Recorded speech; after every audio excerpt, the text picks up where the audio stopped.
8वी पर्यंतच्या 18,770 खाजगी शाळा आहेत. प्रत्येक शाळेत केजी ते 8वी पर्यंत 10 इयत्ता होतात. प्रत्येक इयत्तेच्या किमान 4 तुकड्या असतात.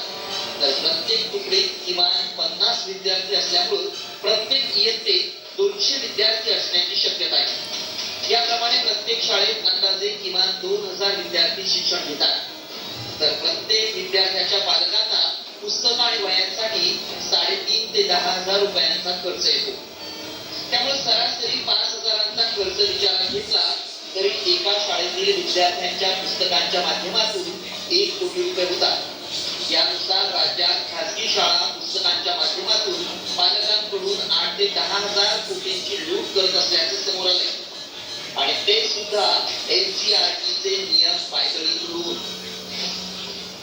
खासगी शाळा त्यांनी नेमून दिलेल्या दुकानातूनच पुस्तकं, वह्या, गणवेश आणि शैक्षणिक साहित्य घेण्याची सक्ती करत असल्याचं साम टीव्हीच्या इन्व्हेस्टिगेशन मधून समोर आले.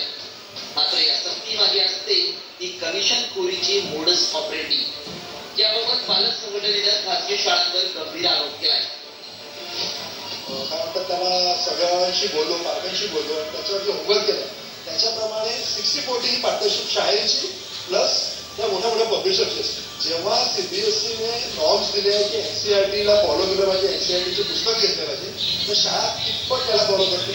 शाळा हार्डली 1-2 पुस्तकं NCERTची वापरते, अदरवाईज सगळ्या मोठ्या मोठ्या पब्लिशरची पुस्तकं वापरते. याचा अर्थ शाळेची आणि त्या मोठ्या मोठ्या पब्लिशरची हात मिळवणी आहे.